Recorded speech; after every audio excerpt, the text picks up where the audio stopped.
नमस्ते। इस जगह पर जब मैं पहुंचा, मेरे दिल को एक अलग सी सुकून मिली। पूरे सफ़र को मैंने मेरे दार्जिलिंग डायरीज सीरीज़ में दिखाया है।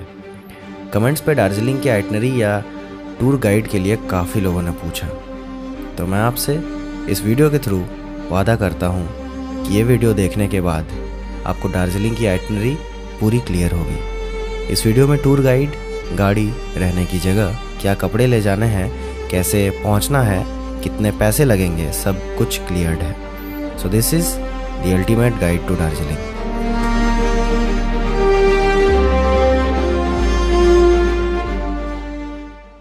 कहीं भी घूमने जाना हो, पहला स्टेप होता है पैकिंग। तो स्क्रीन पर आपको दिख रहा होगा क्या क्या लेकर जाना है। इस दार्जिलिंग के सफ़र में आपको ज़्यादा वक्त नहीं लगेगा। हाथ में 3 दिन रख कर निकल जाओ, और आने जाने का दिन अलग से। सुनाओ कैसे पहुँचे। आप चाहे जहाँ कहीं भी हो, आप अपना बैग उठाओ और पहुँच जाओ न्यू जलपाईगुड़ी या फिर सिलीगुड़ी, बाय ट्रेन और बाय फ्लाइट। वहाँ से पिकअप मिल जाएगी, but I suggest book a tour guide. तो अब अगर टूर गाइड की बात है तो कृष्णा भाई से बेहतर दार्जिलिंग कोई नहीं घुमा सकता। उनकी फ़ोटो नहीं है मेरे पास, बट उनका नंबर डिस्क्रिप्शन में मिल जाएगा आपको। He is ex army officer and a great person.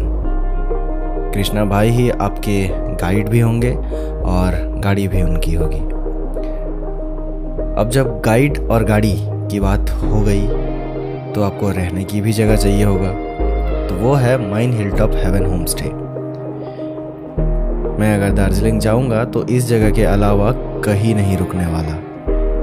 ये होम स्टे मंजू दीदी का है, जिनका नंबर डिस्क्रिप्शन में मिलेगा। And again she is a relative of Krishna भाई।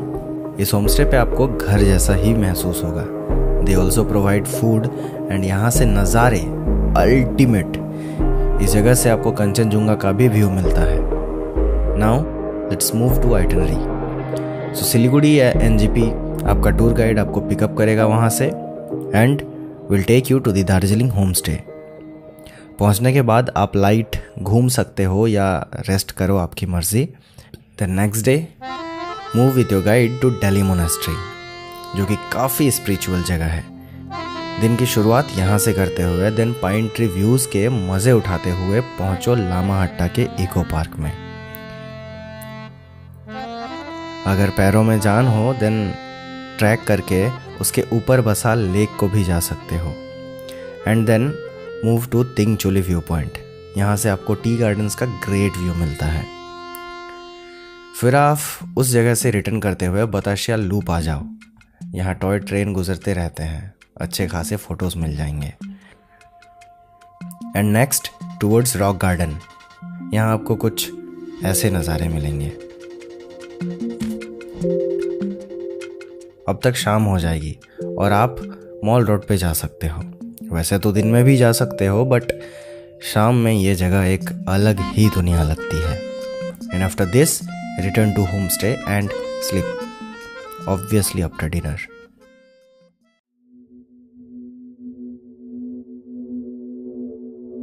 सुबह 4 बजे निकलो टाइगर हिल व्यू पॉइंट के लिए। हालांकि इसके फुटेजेस नहीं है मेरे पास, but it is famous for the sunrise with mount Kanchenjunga views. काफ़ी भीड़ और ठंड होती है यहाँ, तो मोटे कपड़े लेकर जाना और अपना ध्यान रखना। लग अच्छा रहा तो सनराइज़ दिखेगा, वरना मूव टू रोपवे। 9 बजे से 10 के करीब टिकट काउंटर खुलता है, बट लाइन पहले से लगानी पड़ती है, वरना भीड़ को झेलना पड़ेगा। उसके बाद जापानीज टेम्पल पीस पगोड़ा पे जाना।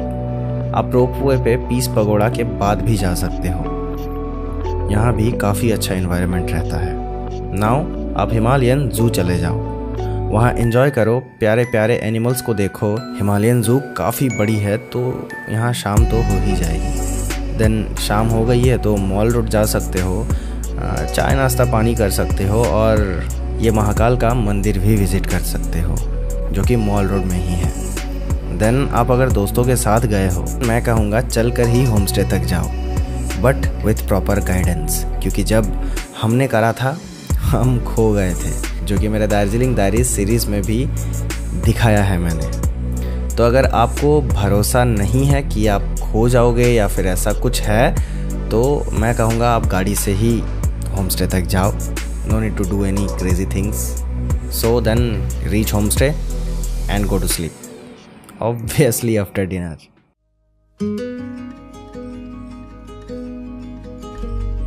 अब देखो, आपने अब तक दार्जिलिंग में ऑलमोस्ट सब कुछ कवर कर लिया है, बट इतने दूर आए हो, मिरिक और नेपाल बॉर्डर कैसे मिस कर सकते हो. तो निकलो सुबह सुबह 7 बजे. लंबा रास्ता है लेकिन साथ में नज़ारे भी हैं, जैसे कि सिमाना व्यू पॉइंट. एंड जब आप नेपाल बॉर्डर पशुपति नगर पहुंच जाते हो, आप यहाँ से एक मिनी वैन बुक कर लेना जो कि अराउंड 700 पड़ेगा.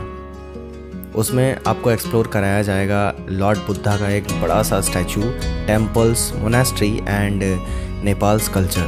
और हाँ, यहाँ के चॉकलेट्स ज़रूर ट्राई करना. आप शॉपिंग भी कर सकते हो, चीज़ें थोड़ी सस्ती होती हैं यहाँ. Then move to Mirik. By the way, Nepal में नेटवर्क नहीं रहेगा, सो मिरिक में नेटवर्क मिलेगा आपको बिंदास. तो पहले गोपालधुरा टी गार्डन जाओ, इस हरे समंदर में मस्त मस्त फोटोज़ खींचो. Then move to Mirik lake. It's a fun place and popular picnic spot. And then head to home stay. और ट्रिप यही ख़त्म होता है.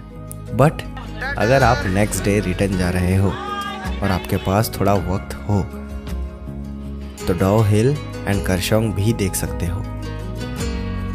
तो बस फिर ख़त्म. टाटा.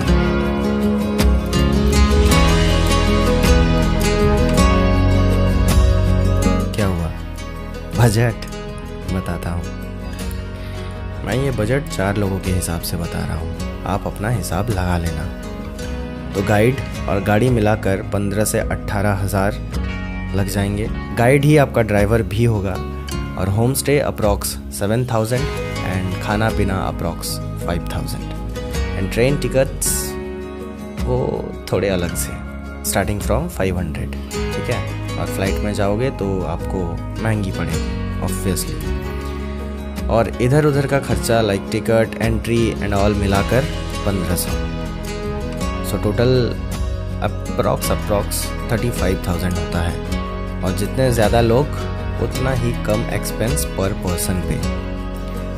हम 4 लोग गए थे तो 8,000 पर पर्सन पड़ा था हमें. एंड बिलीव मी, आप जाओगे आपका पूरा पैसा वसूल होगा. बहुत इन्जॉय किया था हमने. अब आपकी बारी. That's it. Thank you. Enjoy your trip.